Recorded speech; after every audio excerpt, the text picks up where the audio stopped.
循着这个方式，因为这叫生命的歌。如果这个歌留下来，那就是你的生命之歌。未来的人在唱的时候都唱你。我们的歌是这样啊。祖先要是懒惰唱歌哦，我们现在没有歌可以唱。我们的祖先要是不试着创作歌曲，那其实当代的歌是断层的。这个年代就没有歌。我们如果这个年代不做歌，下一个世代不知道唱我们的歌，我们没有什么歌让他们唱，所以我们一直唱到现在。因为祖先没有懒惰唱歌，我们才有歌可以唱。他们也未曾懒惰跳舞，我们的丰年祭才会有这么多的舞可以跳。祖先懒惰看看，就什么都没有，是不是要告诉我们，我们要是懒惰，我们下一个世代可能没有舞没有歌可以跳。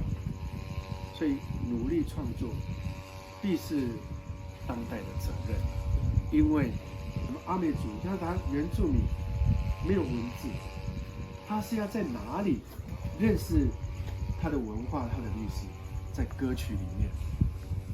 黄贵潮老先生已经不在了，但是他一直在强调那阿美族的那句话说，一定的伊拉修马哈比南国奥利努里等，一定的伊拉修啊马巴达拉斯卡古阿亚阿歪歪努多阿西，意思就是说，在歌谣里面看见我们祖先的生命，在歌谣里面看见我们每一个生活的序，还有文化、事典等等。所以在歌谣里面，真的原来这么丰富。可是我们现在的年轻人有理解我们的歌吗？要理解，你不理解这样自己的歌的时候，你就很难唱。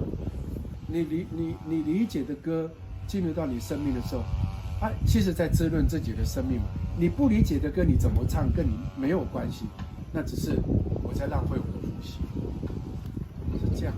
所以，其实唱歌它是一个生命的纹路。你看，山上都有等高线可以显示，那我们的生命要用什么样的方式来去？当然是歌啊。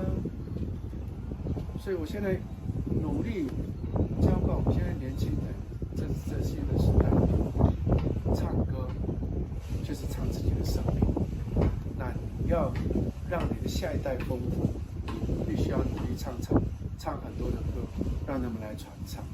要不然这个时代没有歌，你知道下一个时代，阿美族说，阿哇不卡达多子母拉丢，就是这个环环没有办法扣起来。所以阿瓦国记那奥利都搞奥利不丁尼干，你没有留下自己的生命果实。